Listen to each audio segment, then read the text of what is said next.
Hello, good morning sa ating mga mahal nating mga recovery dyan. Yung mga lola at lolo na lola natin, yung mga madam at saka boss natin, yung mga sir and ma'am. So, good morning po sa lahat. So, June 28 ngayon at Sabado. Yan po. So, andito na naman ako. Kumakatok na naman sa inyo. Ay nagbibigay lang ako ng kahit kunting tips lang po. So, at least makakatulong na naman ako sa inyo. Lalong-lalo na ngayon yung mga bagong stroke pa lang at saka yung hindi pa po nakakalakad at yung wala pa pong balance. Yan po, ito po yung gagawin ko po sa inyo. At syempre, para din sa mga malalakas na dyan, syempre meron na naman tayong kanya-kanyang mga exercise na makakatulong din sa atin. So, ito po yung gagawin ko ngayon ay napakasimple, pero dito ako nagsimula at malaking tulong po ito sa inyo na hindi pa po nakakalakad. So, ito na po, babalik na naman ako dito na kailangan nating lakasan ng loob. Wag po kayong patatalo kay stroke. Kaya nga tayo nagre-recovery dahil magpapasalamat tayo, recovery tayo. So binibigyan pa tayo ng pagkakataon. So ang magandang gagawin lang natin, labanan natin si stroke. Wag po kayong malungkot dyan dahil yung sa mga bago at hindi pa nakakalakad, may paraan po yan. Lagi tayong kakatok kay God at tayo niya'y bubuksan. Kaya nga sabi nga natin na ang Pilipino ay matapang at matalino. Kaya laban natin to. So magtutulungan tayo dito mga ka-stroke. So tulungan po natin din yung mga bagong stroke at saka hindi pa po nakakalakad. So ito lang po yung magandang nating natin. So dito po ako nagsimula nung hindi pa ako nakabangon. Meron akong syempre inaalalayan tayo ng natin, yung pamilya natin. So yung nagsimula na ako na nakabangon na ako na lang yung laging gumagawa dahil syempre naman napapagod din sila at saka meron din silang ginagawa. Hindi lang lahat ng minuto or seconds nandyan sila sa atin. Pero pag kaya na nating bumangon, gagawa din tayo ng paraan na gagamitin din natin yung lakas natin. Gaya nito po, yung massage. Itong massage mat. Ayan po. Lagi akong hinhigaan ko yan. Pagkatapos na ng lahat, yung mga eyes ko, yan po, yan. Ayan po, yan. Hinhigaan ko yan. Oo, pag tapos na ako, masakit na yung likod ko, syempre alaman natin yung acupressure ay nakakatulong po ito. Lalo na yung panggising ng ating mga natutulog na energy. Kaya kailangan din nating tulungan din yon para masyashock yun, tapos gigising. O, di ba makagalaw na tayo? Pero unti-unti lang po, wag nating madadaliin dahil si Lord lang po yung may alam sa na magbabalik yung lakas natin. So, pagkatapos niyan, pag hindi naman ako masakit na yung ko, likod ko, nilalagay ko naman to sa hips ko. Ayan po, nilalagay ko yan sa hips ko. Ayan, humihiga ako. Ayan po. Humihiga ako. Ayan. Ayan, nilalagay ko yan sa hips ko. Yan. Yan. Yan po. Nilalagay ko yan sa hips ko. Yan. Siyempre nakahubad naman, 'di ba? Alangan naman ipakita ko sa inyo. Ayan po, ayan. So, pagkatapos naman 'yan, ako lang mag-isa. Ayan po. Nilalagay ko na naman 'yan sa paanan ko. Ayan. Ayan, inaapak-apakan ko na naman 'yan. Ayan. Ayan po, ayan. Yan, inaapak-apakan ko yan. Wala akong sawa. Kahit anong oras yan o anong minuto yan. Hindi yan nag-iisa. Lagi ko yan ginagamit. Ayan po. Yan, ganyan. Kung hindi naman kayo makatayo, wala pa kayong balance, yung sinabi ko po sa inyo na humawak po tayo ng upuan. Kuha lang po kayo ng upuan na matibay. Ayan po. Yes. Lagay natin to. Glit. Ayan. Yan. Ito po. Yan. Mahawak ako nito. Yan. Mahawak ako niyan. Para makita po ninyo. mahawak ako nito, tapos inaapak-apakan ko yan, yung gano'n, naglalakad po ako, ayan po, ayan, naglalakad ako. Tapos, kung minsan naman, ayan, tumatayo lang ako, ayan, ganyan lang po, oh. Tapos, pag pagod na naman, upo na naman. Ayan po, ayan, ang laki ng tulong nito. Ang laki talaga ng tulong nitong massage mat na may acupressure. So, syempre, hindi man natin alam yung, hindi naman ako professional, hindi naman tayo professional na alam natin ng lahat. So, ito lang po yung gagawin natin, mag-massage lang tayo. Okay? Ayan po. At saka, ito din, ayan, kung meron kayo nito, mura lang ito. Ayan po, ang laking tulong nito. Ayan. Ayan po ito. Ayan. Gawin natin yan. Ganyan po. Ayan po. Massage po kayo. Tapos, kung hindi naman sa ano, doon naman sa paa natin. Ito po. Ayan. Ganyan lang po. Yes. Ang laki ng tulong nito. Ginigising yung energy natin. Yung nagre-relax na energy natin. Ayan. Kabilaan lang. Huwag po kayong magsawa dahil malaking tulong ito. Nagmamassage doon sa foot natin. Ayan po. Ayan. Kaya ako'y nagiging malakas, maaga yung recovery ko. Dahil matatag at alam naman natin, matalino tayo. Kahit anong gagawin natin, basta gagaling lang, di ba? So, ayun yung inano ko. Tapos, yung yung mga hindi pa po nakabalance po dyan, ito na lang po yung gagawin natin. Ito po yung gagawin natin. Ayan ha. Ayan. Turo ko po sa inyo.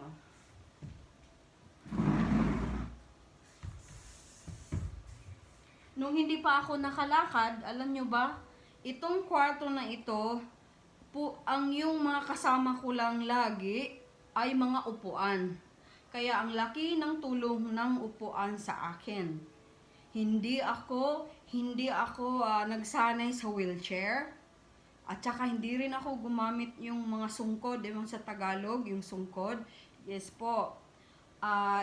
Very strict talaga yung si husband. Hindi ako pinagamit ng lagi ng wheelchair kasi dapat daw masanay tayo na gamitin yung lakas natin kung merong natira, lalo na yung hindi pa affected ng stroke. Yun ang gagawin natin. Gagamitin natin yung lakas para tulungan natin yung kabila, yung both side kung saan yung may stroke, yung mahina, yun ang tutulungan natin. Kaya hindi niya ako pinapayagang laging naka-wheelchair. Ganito lang po yung ginawa ko.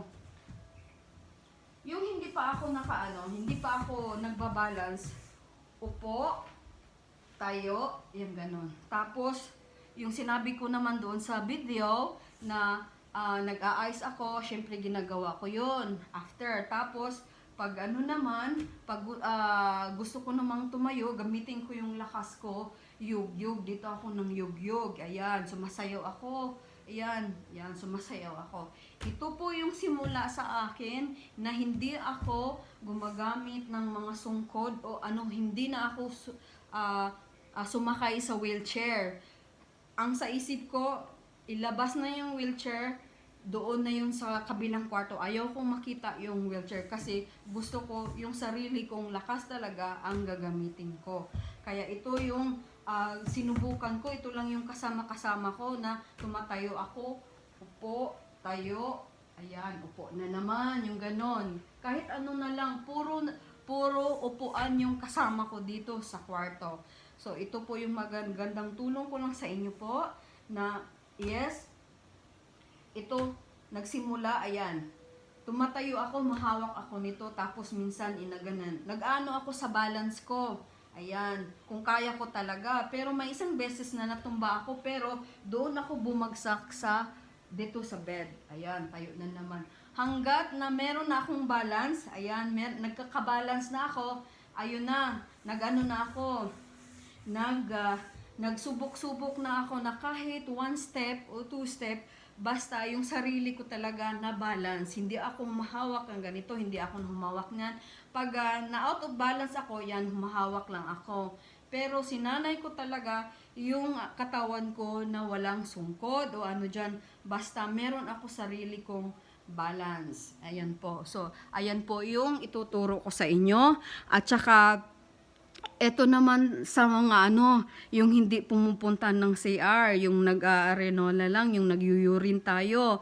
Pumupunta lang tayo doon sa CR kung magdudumi, di ba? So ito po yung malaking tulong ko po sa inyo. Nung hindi pa ako nakalakad, ito po. Nung hindi pa ako nakalakad, ito yung ginawa ko. Ayan po yung upuan. Ayan.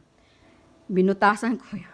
Pinabutasan ko yung upuan, nilalagyan dito ng arenola pero tinakpan lang. Dahil hindi sa lahat ng oras nandyan yung katulong natin, di ba?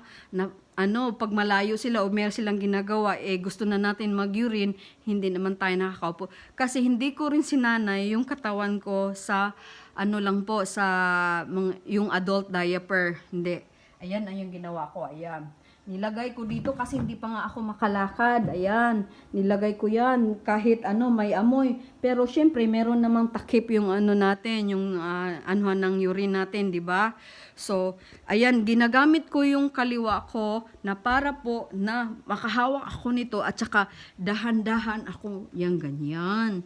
Yan, ito advice ko lang po ito sa mga babae na mahirap na mag-urine, 'di ba? Kasi yung lalaki madali sa kanila kasi pag lang sila ng bote or anong bottle diyan na empty, yan nakakapag-urine sila. O meron naman tayong meron tayong pera na makakabili lagi ng magpo-provide ng diaper. So why not?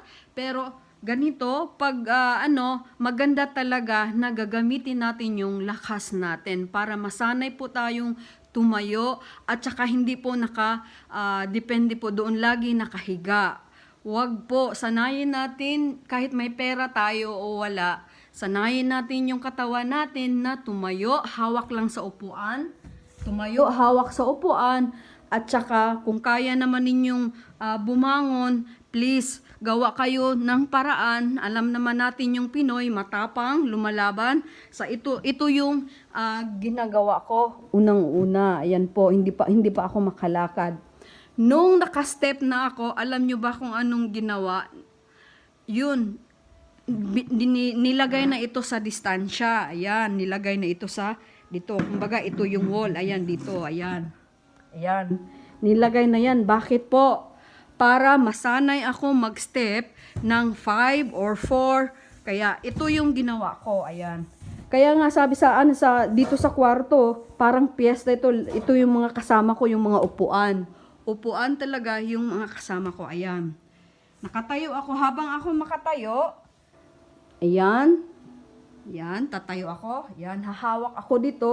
Tapos, dahan-dahan na naman akong mag-step hanggat makarating ako doon pero mag-ano po kayo ng upuan na matibay po. Yung hindi po madaling matumba. Yan lang po yung advice ko. Siyempre, gawin natin ang lahat para makatulong. At saka independent tayo sa yung sa wheelchair, yung sa mga sungkod. Yan po. Itong malaking bagay itong ko para gamitin natin yung lakas natin at saka yung balance natin.